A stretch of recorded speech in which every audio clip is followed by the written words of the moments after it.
exploration. I really thought this was interesting. And the intellectual dark web is a really good example of this, which you are a main pillar of, in my opinion. So let's say that two people are having a conversation and they're reducing their points. They're maybe keeping it to straight binary. We see a lot of political polarization that's occurring today in United States politics. Finding a lot of the beauty and the nuance of conversation when you take complex position and you maybe stay equanimous rather than become agitated. All of these things tend to drive better conversations, and it seems as though you're leading that forefront. What do you see in that sort of path that we're walking of figuring out how to have better conversations? I write about this a fair bit in 12 Rules for Life. There's a chapter, I think it's chapter 9, I think that's right. Assume that the person that you're listening to knows something you don't. It's kind of a derivation of some things that I learned from Carl Rogers, who was a great clinician, great 20th century clinician. His star sort of rose during the 1960s. He was a humanist. He was a Christian missionary when he was a kid, but he dropped that and he became a leading light in humanistic psychology. And he was really interested in the preconditions for therapeutic conversation. And he thought that, well, if you were going to engage in the process of therapy with a client, that the client had to bring to the session before he or she arrived the willingness to make things better. That would be the first thing. Yeah.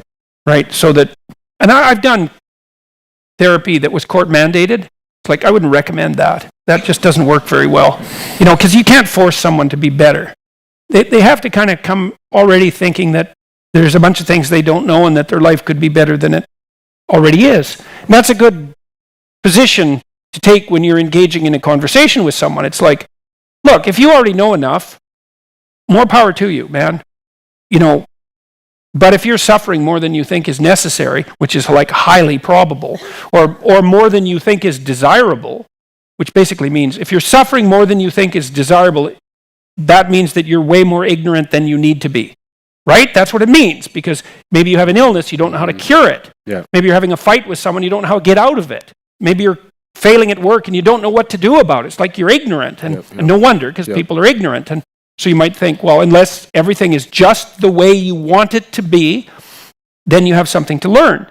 And then you think, well, maybe the person you're talking to, no matter how uncomfortable you are with their opinions and how bent out of shape you think they are, maybe even how bent out of shape they actually are, there's always the possibility that if you actually engaged in a conversation, you asked them questions and you tried to figure out what they thought, that you'd come away with one crumb of knowledge more than you had when you went into the conversation. And like conversations like that are a lot more interesting.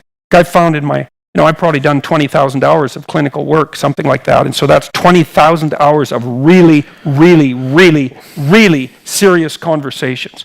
And they're almost always interesting beyond belief. And like I've had clients that, I told you already, that sort of spanned the entire spectrum, from people who were so impaired cognitively and behaviorally that, well, they were utterly unemployable by any reasonable standards, to people who were unbelievably high functioning. And I found working with all of them, if I'm in the zone properly, it's ridiculously fascinating. Yeah. Because people are ridiculously interesting. And so, and everyone has their own characteristic experience that's actually unique. And so if you have a real conversation with someone and they tell you what's unique about their experience, the probability that you can learn something from that is, it's certain that you can. My low IQ clients, God, they taught me so much. It's just, they taught me how difficult things were first, because to see someone struggle with a task that the typical person can do without even thinking sheds light on exactly how amazing it is that